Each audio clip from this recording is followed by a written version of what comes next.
Welcome back. Now, do you have a heart for children and education? Would you like to serve in your local community's school? If that sounds like you may want to listen up, as there are many opportunities for substitute teachers here in our area. Joining me this morning from EDUStaff to tell us how you might get involved is its president, Clark Galloway. Good morning.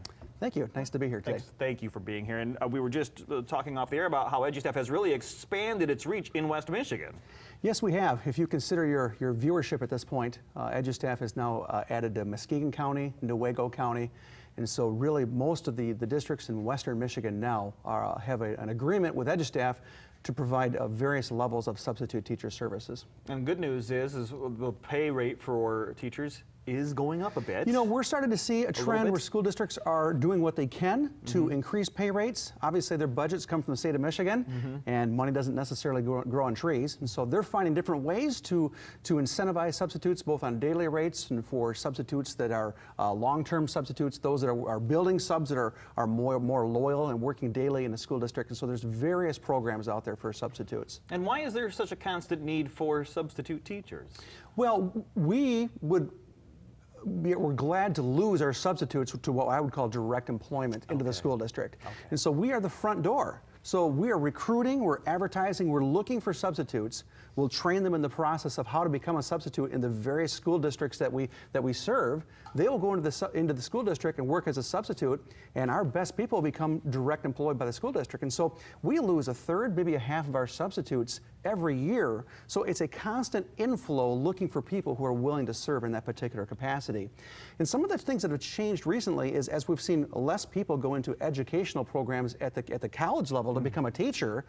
In Michigan used to be known for the state that grew teachers, and then they would end up landing in a sub pool for a year, 18 months to be noticed, and now they're becoming directly employed. And so the type of people that we're looking for are not necessarily those that are graduating from college, though we would still want them, but now we're looking for various other individuals because of the supply. Yeah, let's talk about that. What characteristics of someone's watching right now, what are the characteristics of somebody who might want to become or can become a substitute teacher? Now, I mean, people would see this as an opportunity. They're looking at maybe businesses on the road that would have a sign that says, I'm looking for someone to work here. People sometimes don't look at their local public school as an opportunity to become employed. And so it could be people who are retirees sitting at home. It could be somebody who maybe either finished their bachelor's degree or stalled out after 90 credit hours and saying, I'm looking to maybe just simply supplement my income and work a couple days here and there. It could be somebody who even graduated from high school recently, maybe to become a substitute in maybe a custodial aspect or food service or a parapro one-on-one with a special needs individual.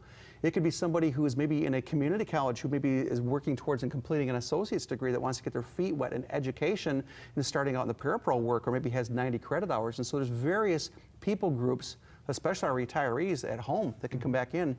There's a lot of people that work with Boy Scouts, Girl Scouts, Sunday school teachers, people who work. Yes. Sounds like the prerequisite is the desire.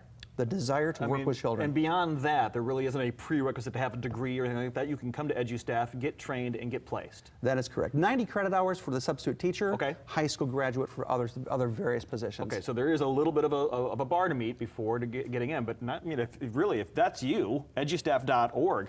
So if you want to know how to become a substitute teacher, maybe you're a retiree, as Clark mentioned, or maybe this is something that you're in college and you're thinking, I want to get some supplemental income. I'll pay this college off and get my feet wet in the educational system. Go to EDUStaff.org or pick up the phone right now, 877-974-6338. There's no better time than the present to get your questions answered, and who knows, you could be teaching our youth right here in Michigan. Thank you, Clark. My pleasure. Appreciate all of that great information.